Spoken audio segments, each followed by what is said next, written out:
And now nearly 240 people died when floodwaters swamped homes, underground car parks and vehicles on the outskirts of Valencia, Spain's third largest city, on October 29th last year. Now, survivors recall the horror of those days a year later. Here's a report on that. Yo no podía dormir. I couldn't sleep. I closed my eyes, but there were noises. Gritos de personas. People shouting. Noises, water, water. It's this sound that still triggers panic and fear in Arantxa Ferrer. 1 year ago, floods in Valencia region of Spain swept away everything in their path. Ferrer escaped by climbing out through her roof terrace to a neighbor's after her ground floor flat began filling with water. 11 people on her street died. More than 220 people were killed, and many of those who survived are battling lasting mental scars. Fear is something that you cannot control. I don't think any medication can make the fear of something disappear. The United Nations says weather-related natural disasters are happening more often, many made worse by climate change. And floods are the most frequent of those. Parts of Europe saw their wettest year on record in 2024, with thousands affected and billions of dollars worth of damage. And studies show that because it can take so long to clean up the aftermath of floods, victims experience significant stress, leaving them with long-term mental health issues. Almost 1 in 5 people suffer from post-traumatic stress disorder, or PTSD, after flooding, according to a study published by Cambridge University Press. We have people that doesn't want to have showers or go to the sea or be next to water. There are a lot of aquaphobia. So exposing, talking about that, and of course explaining people that it's a normal reaction because the trauma makes that your brain, it's reminding you all the time that that's dangerous.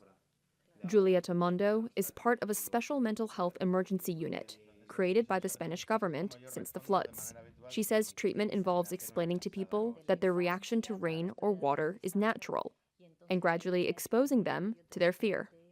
When you suffer, you think that you are alone and that only happens to you. So we're trying to normalize that feeling fear, it's normal, that not isolate in your world, in your head, because we are all sharing the same, in different, of course, degrees, but we are all suffering.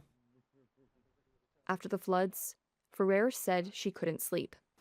When she closed her eyes, she would just hear people shouting and the sound of water. The doctor who helps me with therapy also tells me that I have to expose myself when it rains. Look out the window, watch the rainfall, listen to it.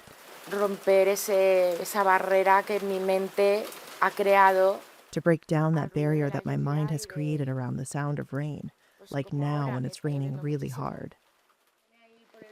With the help of medication and therapy to alleviate her PTSD, Ferrer says she can now cope with seeing and hearing the rain. Her neighbor, Juan Benet, lost his sister in the floods.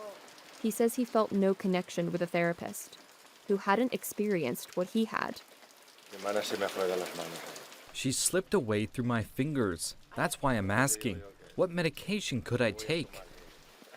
Because now it's here and there. That's never going away. The end of summer signals that the rainy season is back in Valencia. Since the start of it, authorities have already issued several warnings that ultimately didn't turn into torrential rain or flooding. The trauma caused by last year's floods is still sharp in residents' minds, and many say they are struggling to get back to how and who they used to be. I'm learning to manage it so I can live as I used to, or as close as I can from how I was before all this.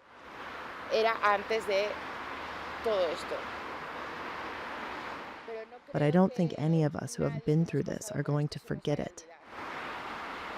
Ever.